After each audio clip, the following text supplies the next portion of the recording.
In South Korea, prosecutors are calling for the country's former president, Yoon Suk-yeol, to be executed if found guilty in his insurrection trial. Yoon's charges stem from the botched attempt to impose martial law back in 2024. Leading an insurrection carries the death penalty or life imprisonment, and under South Korean law, prosecutors must ask the judge for one or the other. The country hasn't carried out an execution in about 30 years, and you might not get the sentence that prosecutors are asking for. So what's behind this shocking decision? Prosecutors could have chosen life in prison, but they have gone instead for the death penalty. The death penalty is really the harshest punishment under South Korean law, and so it is extremely rare for prosecutors to be seeking it against a former president. So we can see that this request alone really shows how seriously prosecutors view this case.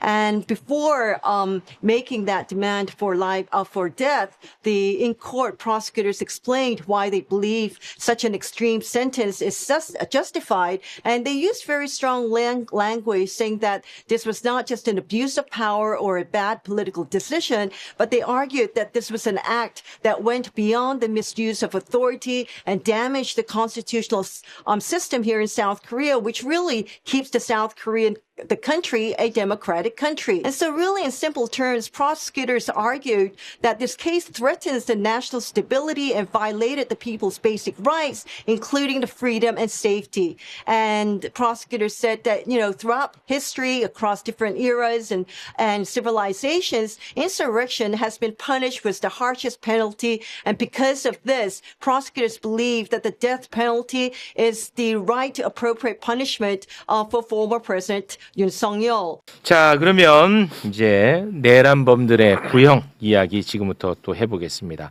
2024년 12월 3일에 내란을 일으켰는데 2026년 1월 13일에 구형이 나왔습니다. 네. 무려 406일 만입니다. 406일 만. 참 오래 기다렸습니다. 그런데 윤석열은 13일 결심 공판에서도 졸았어요. 네, 구형 나오는 날. 졸았어. 자, 그러면 내란범들의 구형 일단 한번 쫙 8명에 대해서 정리를 해주시면 고맙겠습니다. 자, 일단 내란 우두머리 윤석열은 사형 구형이 됐고요. 네. 김용현은 무기징역. 그리고 노상원은 30년 구형됐습니다. 조지호 전 경찰청장은 20년, 김봉식 서울경찰청장 15년, 그리고 국회 경비대장이었던 목현태 12년 구형이 됐고요.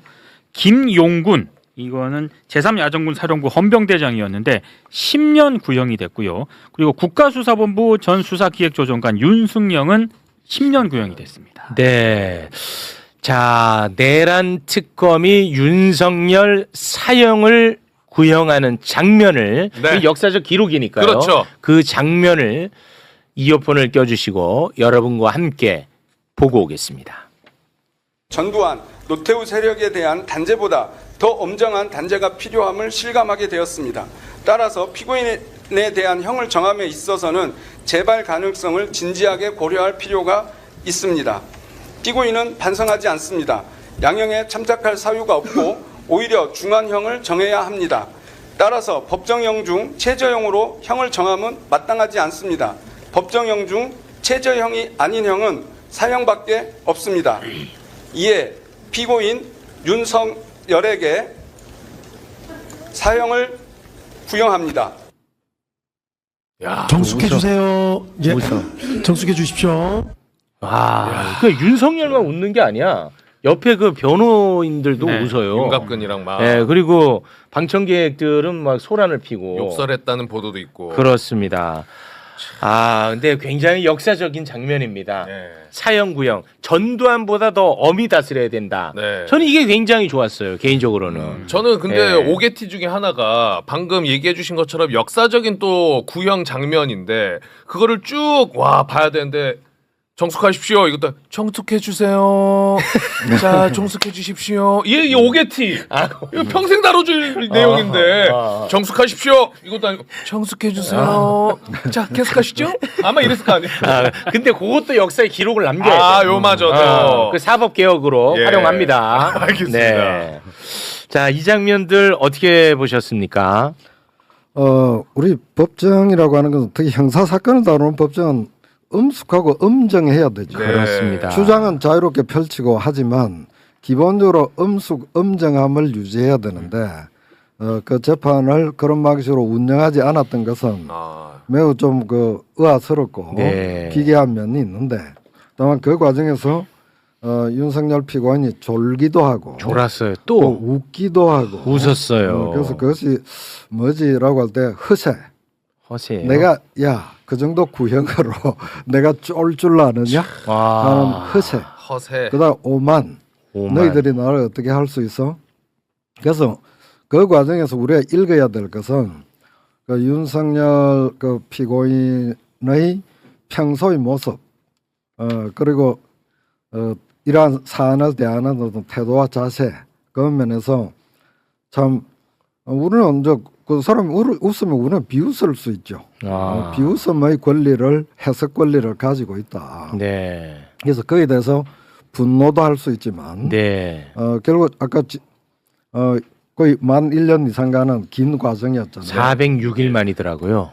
406일의 긴 과정을 와. 우리가 인내하고 고통을 겪으면서 네. 쭉 지내왔는데 그 과정이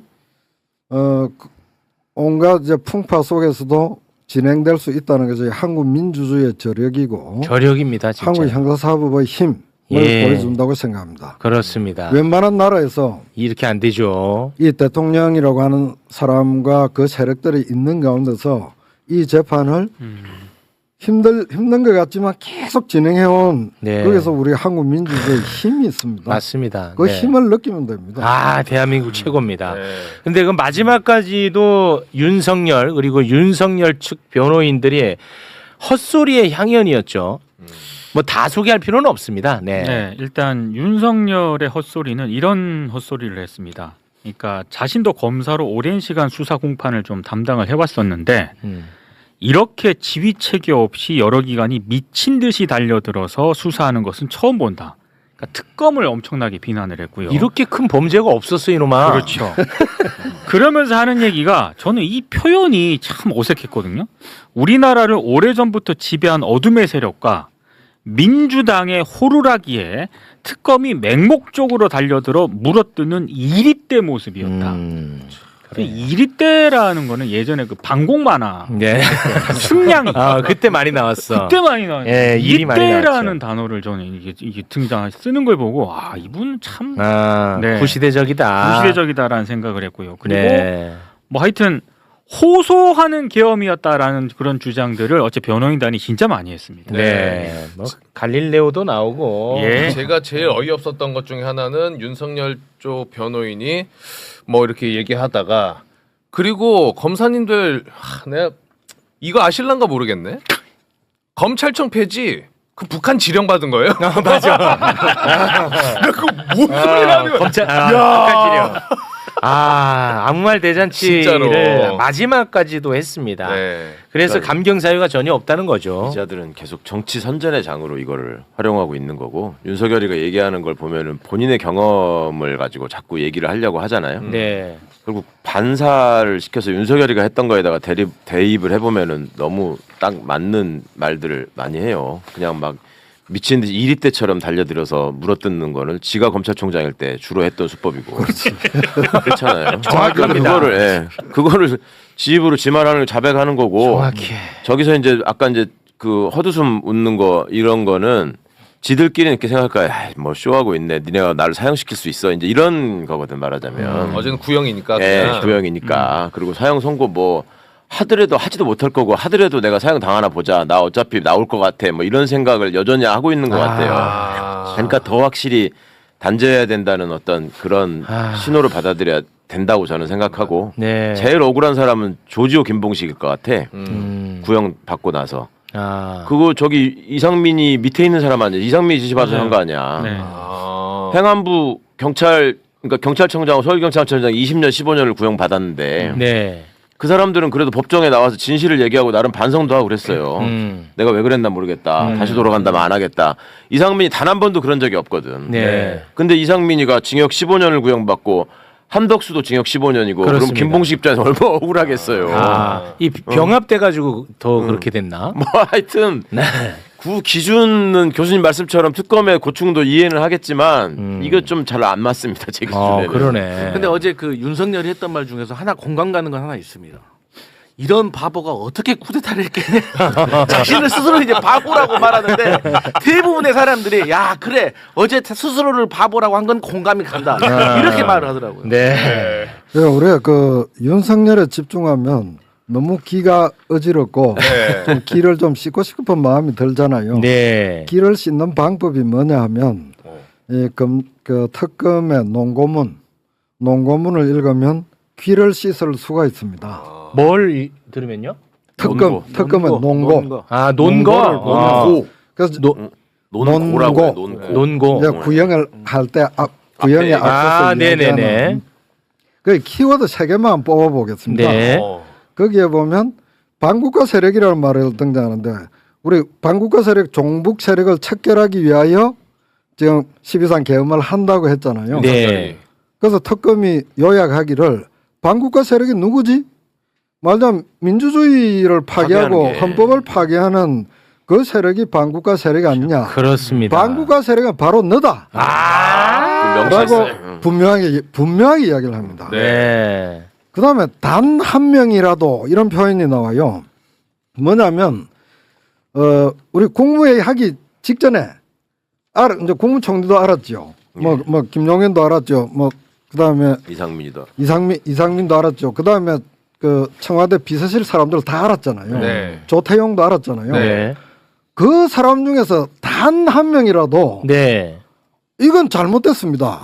그러면서 바로 페이스북에 하나 글자 올리기만 해도 지금 대통령이 비상계엄을 선포하려고 하고 있습니다. 저는 그렇지. 찬동하지 않겠습니다. 그렇지. 그 중에 단 한 명이라도 올렸으면 네. 비상계엄 저지가 됐을 거다. 그런데 단 한 명도 그런 일을 하지 않았다. 그 그렇습니다. 때문에 결국 윤석열이 비상계엄까지 간 거다. 그렇습니다. 라고 해서 우리가 나라가 제대로 돌아가려고 하면 남 탓하지 말고 내 단 한 명이라도 한 명이라도 바로 하게 되면 이런 비상계엄조차도 저지해낼 수 있다. 그렇습니다. 라고 하는 것이 있습니다. 네. 세 번째는 주저없이라고 하는 건데 주저없이. 아까 조지호 김봉식이 들었습니다. 네. 경찰을 가지고 국회를 포위해 네. 라고 할 때 주저했어야 됐거든요. 주저했어야 돼. 이건 어찌 됩니까? 헌법적으로 어찌 되나요? 국회를 어떻게 할 수 있나요? 하고 주저하면서 생각을 해야 되는데 네. 예 알겠습니다. 주저 없이 한 거예요. 그래서 앞으로의 교훈 모든 공직자가 할 때는 주저해야 한다. 주저해야 돼. 상급자가 무리한 말을 할 때는 주저하고 생각하고 판단하고 행동해야 된다. 아유 좋은 말씀입니다, 진짜. 그래서 아주 이걸 읽어보면 단 한 명이라도 그리고 주저 없이 가지고 주저 이씨 행동해야 된다. 너무 좋은 이런 말씀입니다. 것들 읽을 아주 좋은 내용들이 많아요. 그러네. 기가 정화가 되네요. 그렇죠. 네. 그러니까 우리 윤석열 막말로 막 엉터리 말 막 쏟아 놓을 때 기를 좀 씻어야 되니까 그럴 때는 논고문으로 돌아가서 그걸 좀 프린트를 해서 읽었어요. 이 화면으로만 보지 말고 프린트해서 이렇게 줄 꺼서 읽어보면 이 말들이 굉장히 청량한 기준으로 쏙쏙 들어와요. 대단히 고맙습니다. 네. 윤석열도 그 얘기를 했습니다. 뭐 검찰만 한 게 아니라 한 명이라도 날 막았으면. 그렇지. 윤석열도 얘기했어요. 정무관. 한 명이라도 내가 솔직히 한 명이라도 막을 줄 알고 내가 선포했는데 안 막았잖아 너네가. 얘기했어요. 윤석열이. 그 왜 안 막았을까를 생각하면 저는 제일 화가 나요. 그러니까 진짜로 교수님 말씀처럼 한 명도 필요 없어. 한 놈만 있어도 돼. 한 놈. 네. 근데 그때 이 사람들은 뭔 생각을 했을까? 소위 한국 사회에서 누릴 거 다 누린 저게 지배 엘리트라고 지칭받던 사람들이잖아요. 네. 첫 번째는 공포였을 거예요. 저 윤석열이한테 쌍욕 얻어먹기 싫고 이 상황에서 내가 계엄령을 이미 선포했는데 과거에 그러면 어떻게 됐는지를 다 알고 있는데 지들의 젊은 시절을 반추해 보면 그럼 내가 살아야 된다. 이게 1번이고 맞아. 2번으로는 그러면 여기서는 내가 어쩔 수 없지만 돌아가서라도 그러면 국민들한테 진실을 얘기하고 나는 여기서 관둘 것인가 생각한 사람 과연 있었을까? 그렇죠. 두 번째는 틀림없이 계산을 했을 거라고. 계엄령 되면 나는 무슨 자리를 받을까? 그다음에 누가 실세가 될 것 같아? 어디 붙어야 될까? 맞아. 김용현일까? 여인영일까? 이런 거 고민하고 있었을 자들이에요, 저것들이. 저도 그렇게 생각합니다. 만약에 내란 친위 쿠데타 성공했으면 저는 또 친위 쿠데타가 아니 그건 친위가 아니지 실제 쿠데타가 또 발생했을 것 같아요. 반 쿠데타. 역사가 그런 거는 입증하죠. 여러 나라에서 그런 일이 있었어요. 저런 식으로 똑같은 수준의 자들이 저렇게 하면은 다음에 우리가 예상할 수 있는 거는 저 윤석열이를 놓고 저걸 두목이라고 생각하는 시기가 길지 않을 거라고. 우리가 얘기했잖아. 그 다음에 이제 김건희가 먹을 거냐, 김용현이가 먹을 거냐, 여인영이가 먹을 거냐, 노상원이가 먹을 거냐 서로 싸웠을 거라고요. 또. 네. 또 쿠데타지. 그럴 것 같아요. 수고하셨습니다. 제가 먼저 좀 얘기를 해야 되나요? 우리 인천공항 사장님, 주차대행 운영 방식 변경을 두고 논란이 좀 있어요. 예. 네, 그래서 좀 그 문제에 대해서 얘기를 좀 나눠봤으면 좋겠는데요. 예. 우리 항공시장 와 계시죠? 예. 현재 인천공항 주차대행 운영 방식에 대해서 보고받은 내용이 있으면 일단 말씀해 주시죠. 네, 인천공항공사가 최근에 우리 주차 대행 서비스 운영 방식 변경을 추진한 바가 있습니다. 먼저 이제 인천공사에 따르면은 주차 대행 업체를 관리를 강화하고 또 이 단기 주차장 이제 운영을 효율화하겠다라는 큰 목표를 가지고 이제 어떤 서비스 방법을 좀 변경을 추진했었습니다. 그러니까 다만 이 방안은 크게 이제 우리 승객들 불편 또 이용자한테 이제 비용이 증가한다는 이런 어떤 두 가지 측면에 대해서 충분히 고려하지 못했다는 지적이 나오고 있습니다. 예를 들어서 먼저 우리 일반 서비스의 경우에는 주차 대행 차량들에 대한 인계 장소가 터미널에서 먼 곳으로 이전하게 되는 내용이 담겨 있습니다. 그러다 보니까 이용객들은 셔틀버스를 한 10분 정도, 거리는 한 4km 정도 탑승을 하셔야만 되는 이런 불편함이 초래가 되게 됩니다. 더불어서 아이가 있거나 짐이 많은 승객들의 경우에는 굉장히 많은 불편이 초래될 것이다라는 우려가 제기되고 있습니다. 그러니까 또한 일명 프리미엄 서비스라고 있는데 이 프리미엄 서비스라는 것도 사실 기존에 운영하는 서비스와 서비스 내용에 큰 차이는 없어 보입니다만 대신 이제 비용이 현재 2만 원에서 한 2배 정도 인상되는 한 4만 원 정도로 아마 책정을 계획했던 것으로 알고 있습니다. 현재 여러 가지 이제 우려 사항에 대해서 인천공항공사가 이와 같은 어떤 제도 개편 방안을 마련하는 과정에 대한 감사가 진행되고 있습니다. 뭐 이제 감사와는 별도로 제도 개선 안을 저희가 조속하게 마련해 나갈 계획입니다. 예, 제가 답변 좀 드릴까요? 예, 조금 저희하고 이해가 다르신 부분이 있어서 몇 말씀 드리겠습니다. 지금 우리 항정실장님 말씀하신 대로 서비스 운영 방식 변경은 단기 주차장 관리하고 업체 관리에 단기 주차장 이용 그거 맞는 말씀입니다. 조금 구체적으로 말씀을 드리면요, 과거에는 이 주차 대행 서비스 용역 회사가 단기 주차장을 약 1,800면 이상을 사용했습니다.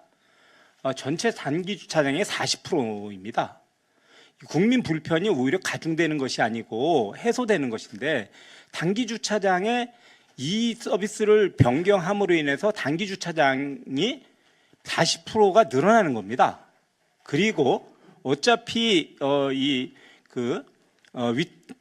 이 자동차 주차 대행을 맡기시는 분들은 주차 대행을 맡기고 외부에서 맡기고 그리고 셔틀버스로 오시기 때문에 직접 주차를 하고 오신 분들하고는 다릅니다. 그러면 일반 국민들 입장에서 단기 주차장 1,800면이 늘어나는 겁니다. 그렇게 됨으로 인해서 주차장에 인천공항의 주차의 고질적인 문제였던 주차 문제가 거의 이 정책으로 해소가 됩니다. 이것은 국민들한테 굉장히 주차 문제를 해결해 주는 거고요. 그동안에 또 이 주차 대행 서비스와 관련돼 갖고 언론이나 국감에서 많이 지적했던 게 뭐냐면 이 주차 대행하는 그 업체의 직원들이 일탈을 해갖고 뭐 그 차 안에서 도난을 한다든지 그 다음에 또 차량을 함부로 막 몰아갖고 차량 파손이 되고 이런 것들이 계속적으로 지적이 되어 왔었습니다. 그런데 주차 대행의 차를 보관하는 그 장소하고 주차 대행 위탁을 맡기는 그 장소를 거의 일치시킴으로 인해서 그 지금과 같은, 그러니까 예전에는 주차 대행 업체에서 차를 옮기는 시간이 10분이었는데 지금은 바로 옆에서 주차 대행 차를 맡기기 때문에 그 차량 이동 시간이 한 2분 이내로 줄어듭니다. 그래서 차량의 파손이라든지 도난의 가능성도 없어지는 겁니다. 그런 측면에서 지금 긍정적인 측면은 좀 이렇게 간과하신 측면이 있고요. 또 2만 원에서 4만 원으로 올라가는 것도 지금처럼 말씀하시면 굉장히 커다란 국민들께 부담이 되는 것처럼 보이는데 예전에는 좀 전에 말씀드린 대로 1,800면을 가지고 운영을 했었습니다.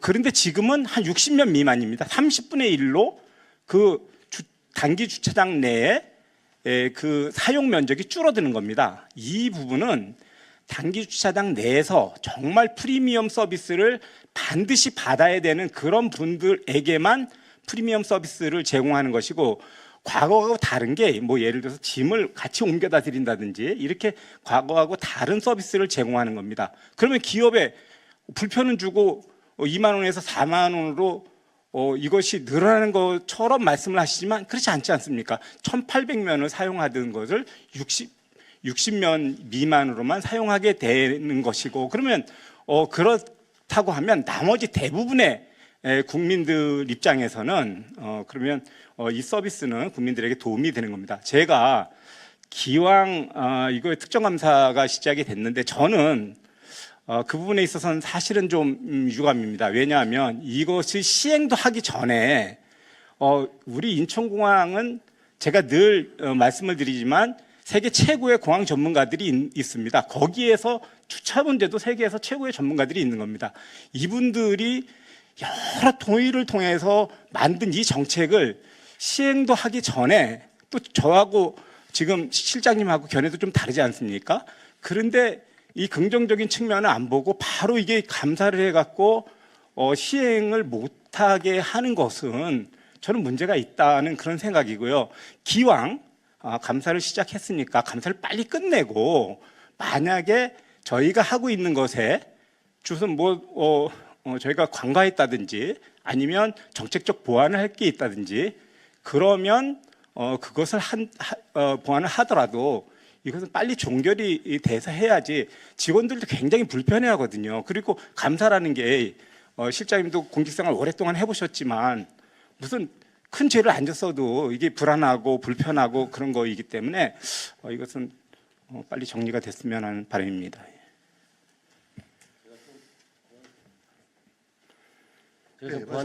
제가 좀 보완해서 말씀드리겠습니다. 그 사장님께서 이제 말씀하신 내용 제가 충분히 이해를 하고 있고요.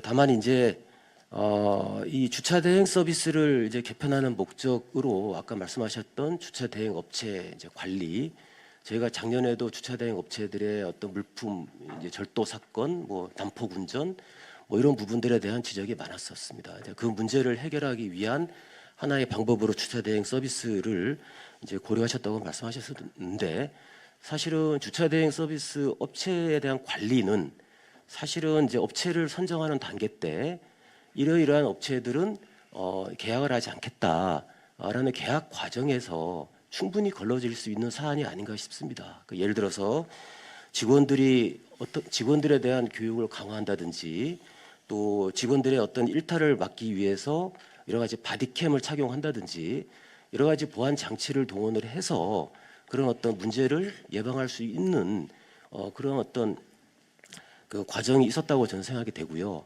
그리고 아까 이제 주차장 문제도 사실은 아까 단기 주차장이 1,832면이 아마 우리 터미널 1에 아마 설치되어 있습니다. 근데 이제 주차 대행 서비스 하루 평균 수요가 1,000대, 1,200대 정도로 저희가 알고 있습니다. 그렇다면은 이게 현재 이제 회송하는 차량들의 동선이라든지 또 보관하는 차량들의 장소라든지 기존에 운영하던 주차장 우리 관리를 최대한 효율화해서 어떻게 하면 현재 상태에서 크게 벗어나지 않는 범위 내에서 서비스를 할 수 있을지에 대한 제가 말씀드렸던 거는 추가 어떤 대안에 대한 검토를 충분히 하고 어떤 아까 이제 말씀하셨던 제도 개편안을 추진하셨냐에 대한 문제, 그리고 두 번째는 이게 이런 어떤 정책 변화로 인해서 영향을 받는 우리 항공교통 이용자들이라든지 이런 분들의 의견 수렴 과정은 충분히 거쳤는지에 대한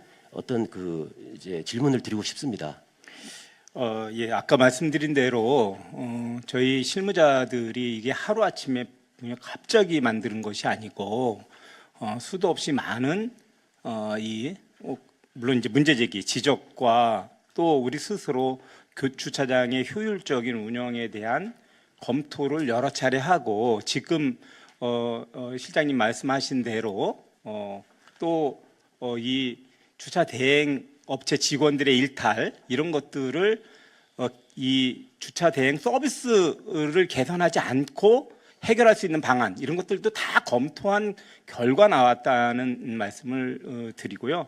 또 여기에 또 중요한 문제 중에 하나가 기존 업체에서 업체가 새로 변경되는 과정에서 고용 승계 문제까지도 있었습니다. 고용 승계 굉장히 중요한 문제이고 지난번에 방역 소독 업체 변경에 있어서도 고용 승계 문제가 많이 나와서 실제로 이렇게 프리미엄 서비스를 함으로 인해서 여객들에게 여러 가지 주차장 면적이 늘어난다든지 서비스가 개선된다든지 그런 문제도 있지만 고용 승계까지 해결될 수 있는 방안으로 했다는 말씀을 드리고요. 여기서 뭐 이 문제 하나만 가지고 계속 떠들 수는 없으니까 아까 말씀하신 대로 저희 직원들은 정말 굉장히 많은 연구 끝에 만들어낸 안인데 이것에 대해서 문제점이 있으면 저는 시행해 가면서 문제를 또 있으면 보완해 갔으면 했다는 그런 바람을 말씀을 드리고 기왕 이것이 이제 스톱돼서 특정감사가 진행되고 있는데 아까 제가 말씀드린 대로 빨리 이 감사 끝내고 별거 아니지 않습니까 이 문제가. 그러니까 그리고 그 주차 문제가 빨리 잠깐만요. 너무 얘기가 너무 길어서 제가 중간에 죄송한데요. 다 있습니다. 네, 사장님, 저는 이제 이런 게 있습니다. 이거 죄송하지만 나는 이 문제에 대해서 이러이러한 견해를 가지고 있어. A 의견, B 의견 이럴 수는 있습니다. A 견해와 B 견해 시기가 다를 수 있죠. 근데 태도, 기본적인 태도. 우리가 결정한 것은 이 분야의 최고의 전문가들이 모여서 결정한 거야. 이렇게 얘기를 시작하게 되면 너 뭐 알아? 너 뭐 알아?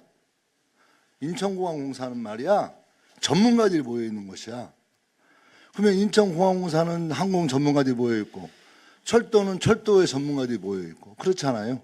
그 전문가들이 모여 있으니까 알아서 해야 되는지 그렇지 않거든요. 그래서 저는 우리 사장님이 어떤 설명을 할 때 이 주차장 문제에 대해서는 최고의 전문가들이 준비해 왔다라고 하는 것을 앞세워서 얘기하기보다는 국민들 눈높이에서 우리는 성의껏 준비했지만 다른 사람들은 어떤 의견을 가지고 있는지 다른 사람들은 어떤 문제제기를 하고 있는지를 귀담아 듣는 태도가 우선인 게 좋겠다.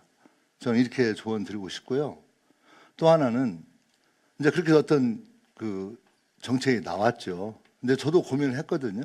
이거 어떻게 시험하면서 하는 게 좋을지 아니면 아직 시작이 제대로 안 돼 있으니 바로 언론서도 문제를 제기하고 문제를 파악해야 되는데 이걸 제가 빠르게 이 문제를 우리 항공시장에서 지시해서 업무를 빠르게 파악하는 게 여의치 않은 조건에서 그렇다면 아직 시작하지 않았으니 아직 국민들은 기존 방식에 익숙한 거니 그대로 가면서 이거 한번 잘 따져본 다음에 바꾸는 게 좋겠다. 저는 그런 판단이 있을 수 있다고 생각합니다. 그래서 언제나 사고의 중심은 국민의 눈높이예요. 국민들에게 편리가 또 국민들에게 어떤 이익이 어떤 영향을 주겠느냐. 이 일을 하는 공무원들, 이 일을 하는 직원들이 나 불편해. 내가 이거 최고의 전문가들 모여서 한 건데 해보기도 전에 감사하고 뭐 이런 거 있잖아요. 이런 태도보다는 저는 이게 이제 우리가 모르는 사이에 한 두어 달 진행하면서 이런 문제제가 되면 지금까지 해왔던 거 평가도 하고 이미 국민들이 썼기 때문에 그렇게 하고 있기 때문에 그렇게 조치를 할 수 있겠지만 시작도 하기 전이라면 국민들을 사고의 중심에 놓고 보자면 국민들은 그 서비스를 정확히 이제 돼 있지 않은 조건에서 그렇다면 차라리 멈추고 멈춘다기보다는 기존의 것으로 하고 그리고 좀 잘 따져봐서 하는 게 좋겠다라는 판단을 내린 겁니다. 그래서 사장님께서 그 두 가지 큰 틀에서의 판단에 대해서 존중이 되었으면 좋겠고요. 오늘 사장님 말씀 들어보니까 어느 정도의 부분적으로 일리 있는 부분도 있다고 생각이 들었고 또 항공실에서 고민하고 있는 문제도 일리가 있는 문제에서 약간 상충하기도 하고 소통이 필요한 문제가 있다고 생각을 합니다. 그래서 그 문제에 대해서는 이제 구체적인 견해, 이러이런 견해로 마무리 짓자. 이런 견해를 가지고 이런 견해를 통일시켜서 이런 판단 정책안을 집행하자라고 하는 건 좀 더 디테일한 문제도 있으니까 오늘 여기까지 논의를 종료하고 다른 질문으로 넘어가는 게 좋을 것 같아요. 지금 현재 보고하고 벌써 3시가 다 돼가거든요. 저희들이. 그래서 좀 우리 사장님께 양해해 주시면 그렇게 말씀드리고요. 다만 제가 서둘러서 우리 어쨌든 그 일에 종사하고 있는 직원들의 어떤 업무 환경 또한 중요한 문제이기도 하지 않습니까? 그래서 가능한 감사가 빨리 진행돼서 우리 공항공사 직원들이 업무를 보는데 불편함을 덜 할 수 있도록 그렇게 조치를 취하도록 해보겠습니다. 자, 그러면 이어서 제가